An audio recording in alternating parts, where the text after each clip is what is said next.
Joining us on the Sleepers Media YouTube channel for the first time is Virginia Associate Head Coach Griff Aldrich. Griff is someone I got to know a few years back covering the Big South for the Almanac when he was the head coach at Longwood. Been a friend of mine since then. Really excited to have him on today and to talk this Cavaliers team that I've been beating the drum for throughout the summer. Mhm. I've gotten to the point where I don't even think they're an ACC sleeper anymore. I think they're going to be toward the top of the league, but we'll get into that and more. But Griff, thanks so much for joining us today, man. How you doing? Doing well. Thanks for having me on. Good to see Yeah. you. Yeah. And today, as we record this, is the first official day of practice. But let's Oh, even start with that. What are some of your expectations as the calendar officially is turned to college basketball season with the first day of well, practice?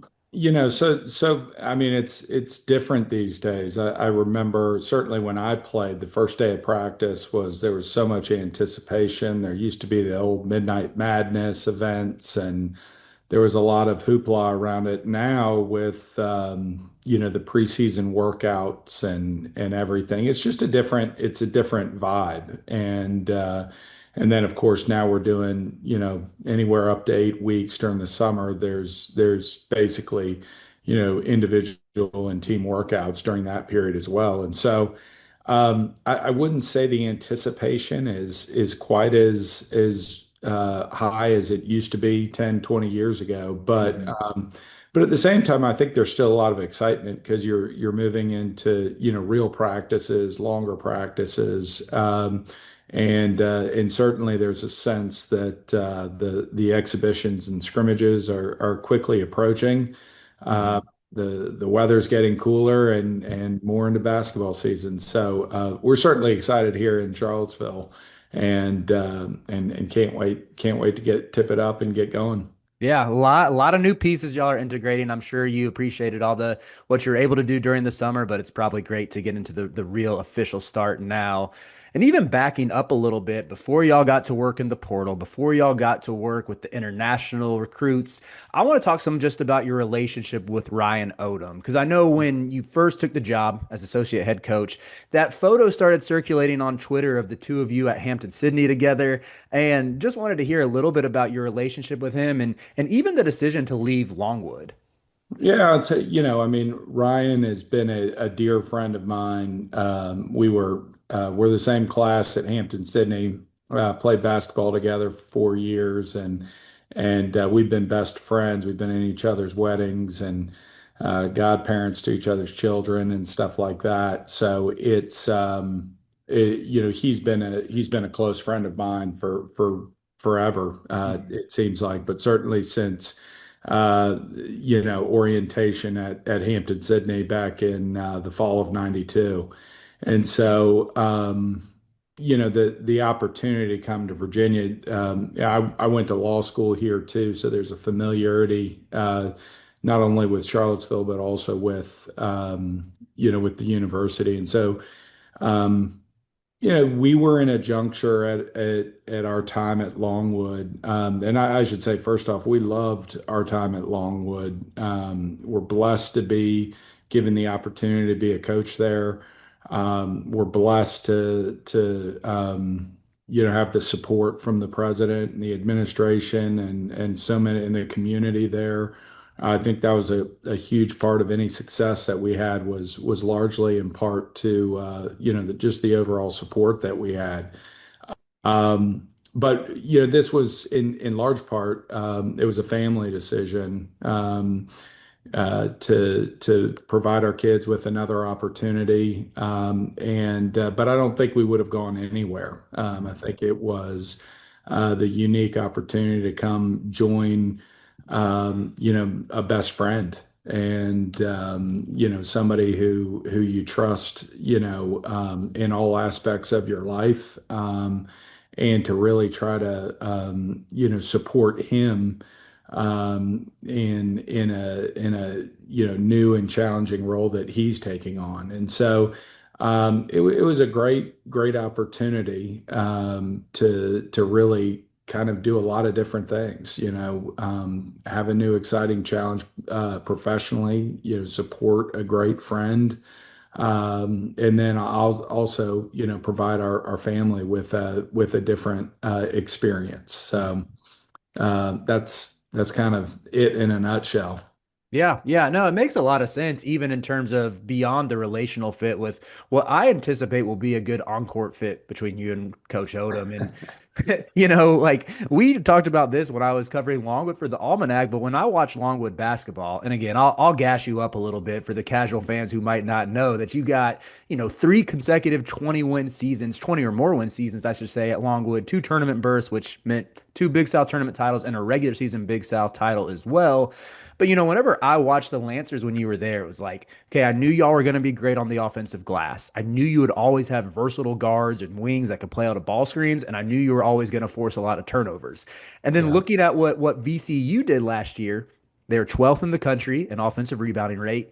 They were top 35 in defensive turnover rate. And then they had guys like Max Shulga, Joe Bamasili, and Zeb Jackson, three guards who could all dribble, pass, and shoot. So to Yeah. me, as I'm looking at this, I'm like, okay, this might be a match made in heaven between both you and Ryan. But what's like the dynamic been like coaching together in terms of even how y'all play off of each other?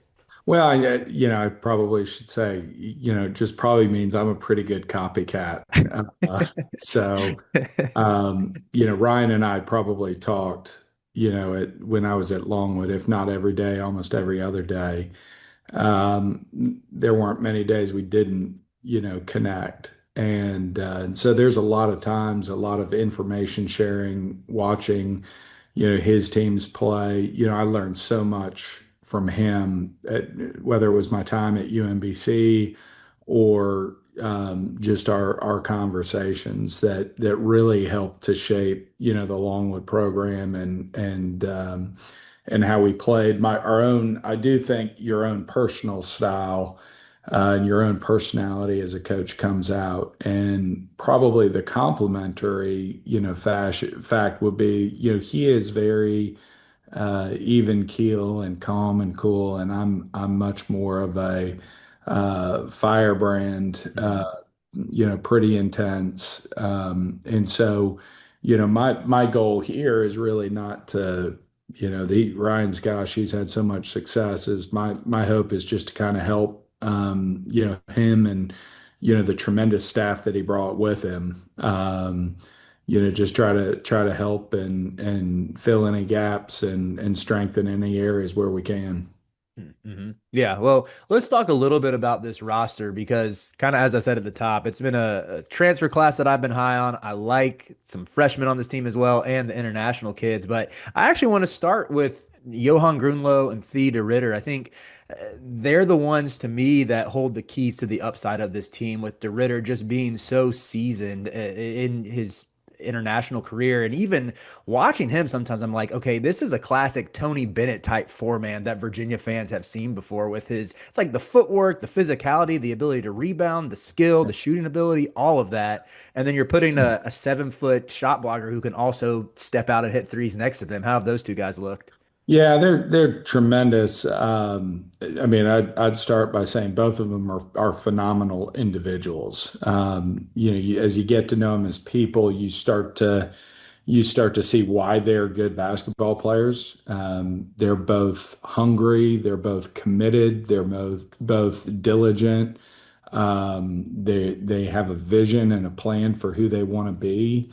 And so it really helps quite a bit to in their growth and development and their coachability and assimilation into the program. Mhm. As players, Johan is tremendous. He absolutely is a good shot blocker, but extremely skilled. A guy who can stretch the floor to three and can really shoot it well. He is a guy who has a great understanding and great feel. He's a very good passer, handles the ball well, and so he's a very versatile. You don't see many 7 feet guys like him with that level of versatility and frankly mobility. Mhm. And so I'm really excited to see how he's gonna play out. And as you say, I mean, this is a guy who played in the professional ranks as an amateur. Mhm. and got great experience, even though he came to us when he was 19 years old. Hmm. Tess, yes, a little bit older. Tess is definitely a physical player. He's got an elite motor, plays extremely hard. He's rugged and tough, but also with skill. And has the ability to drive the ball very well. He's great at finishing around the rim, and I think he's going to be a real mismatch nightmare in on at the college level. And so, those two both, and again, another guy who really knows how to play the game, who's seasoned and experienced, and I think that will really translate to success, for the Cavaliers. We certainly hope.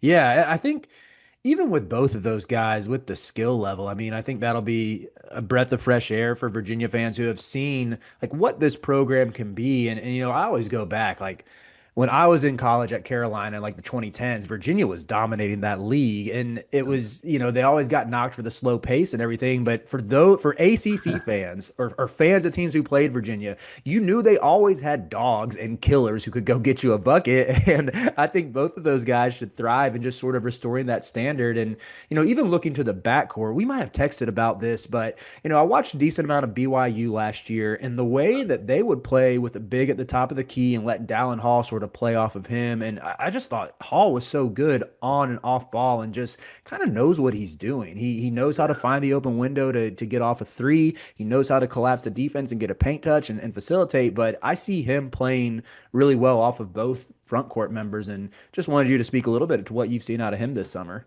Yeah, again, I'd start with character. I mean, one of the finest young men I've ever been around. I mean, just an absolute tremendous, human. He is a tireless worker.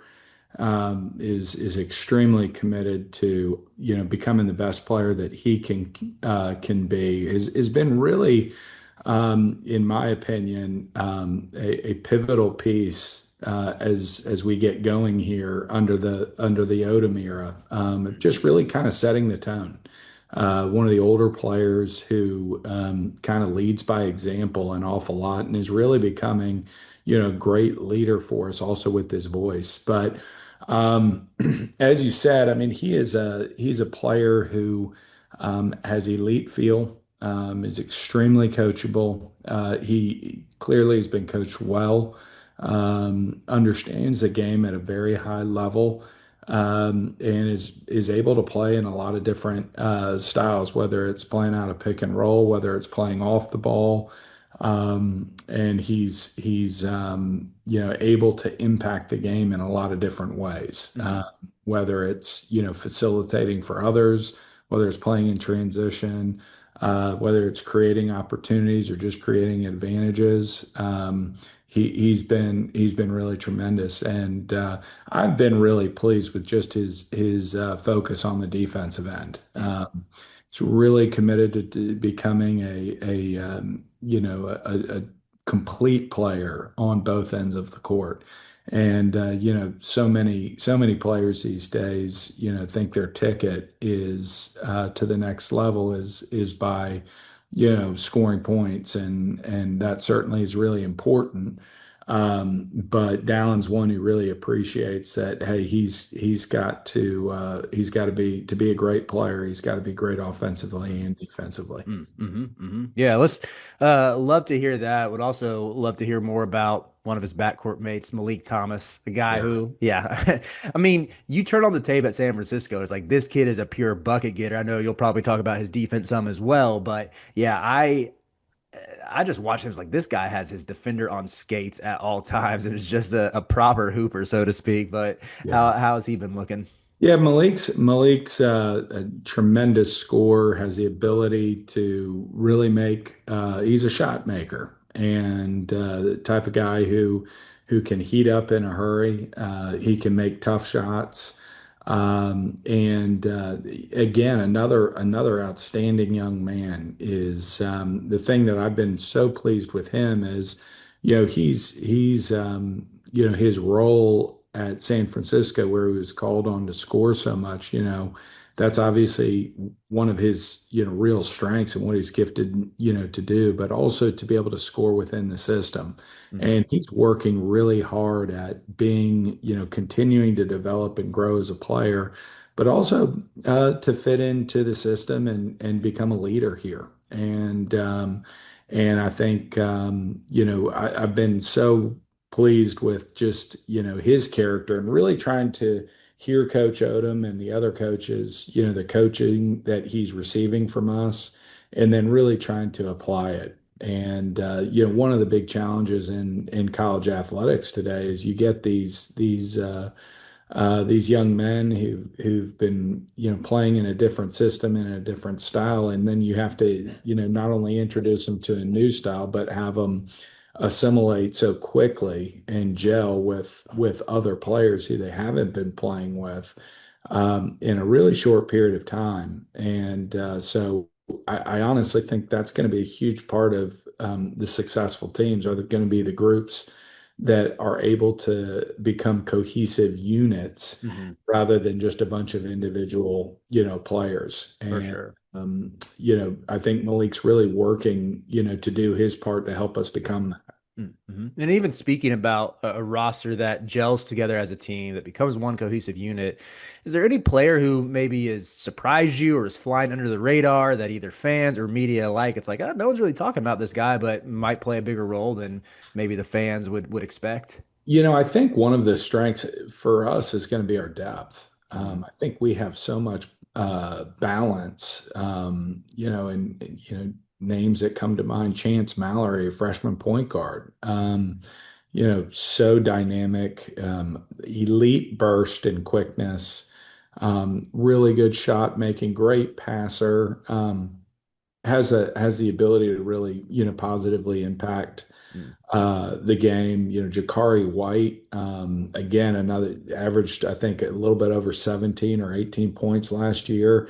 Has definitely shown his shot making, this preseason, but also is really embracing, his ability to become a great defender. Mm-hmm. Sam Lewis is a great shot maker, who is an elite shooter, and Devin Tillis, his IQ and understanding and passing ability. All of these guys have been terrific. And then a guy like Ugo Mm-hmm. Onyensa from who started at Kentucky and then transferred to Kansas State.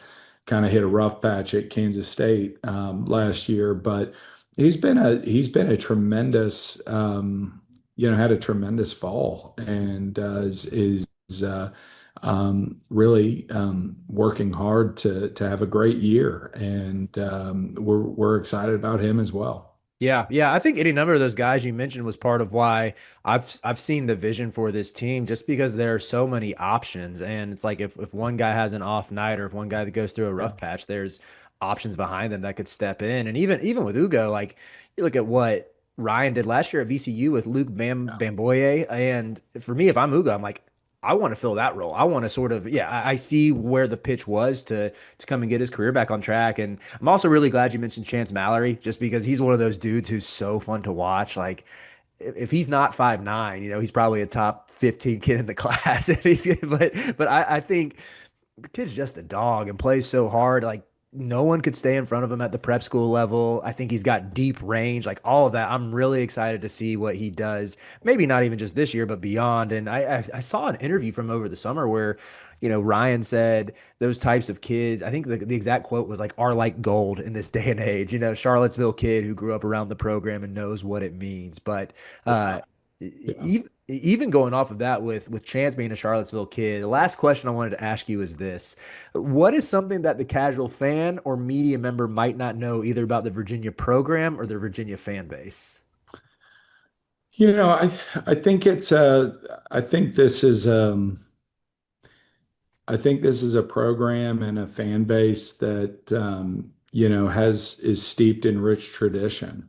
And those we live in a time period where um social media Instagram, and you can't pay attention past 2 to 3 minutes. Hmm. And so a lot of people don't understand the tradition of Virginia basketball.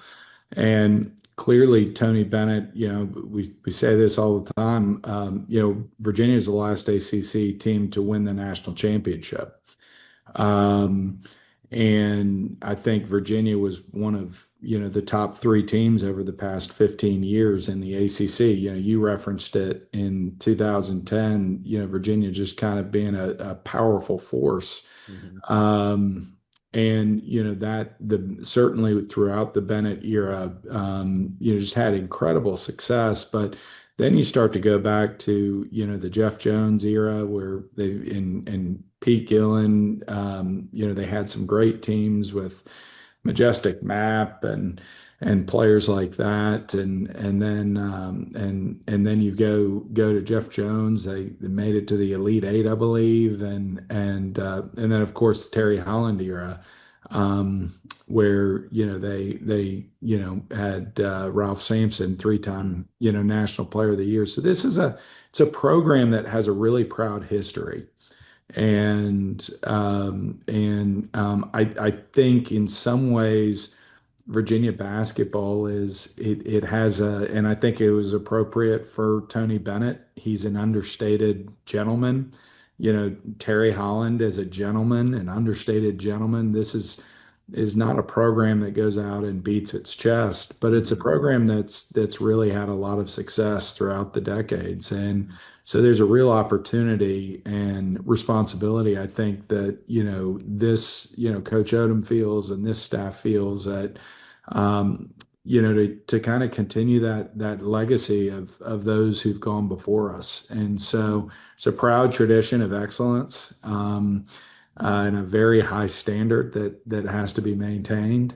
And that's something that is I think, I don't want to say unique, but I think it's unique to this place because you have athletic excellence, but there's also academic excellence. Hmm. And so this is just a university and community that values being pursuing and chasing greatness, and doing it the right way. And certainly Coach Bennett, Coach Holland, Coach Jones, Coach Gillen, those who've gone before have really done that. Yeah, yeah, I'm with you. And even to your point about, the academic excellence, it's a smart fan base. And I think like Virginia as a whole, great fan base that I've interacted with in the past, especially when they're good. It's like, yeah, these fans know what they're talking about. They know what good basketball is. Personally, I'm excited to see where y'all take Virginia and we can restore it back to prominence. I don't know if I'll be saying that if I'm watching Carolina and JPJ and y'all force a shot clock violation and Malik Thomas is draining threes over my team. But just know I'll still be happy for you, and I think it's good for the league. So thanks again so much for your time, Griff. Really appreciate you joining me today. Absolutely, man. It's good to chat with you, and I appreciate the time.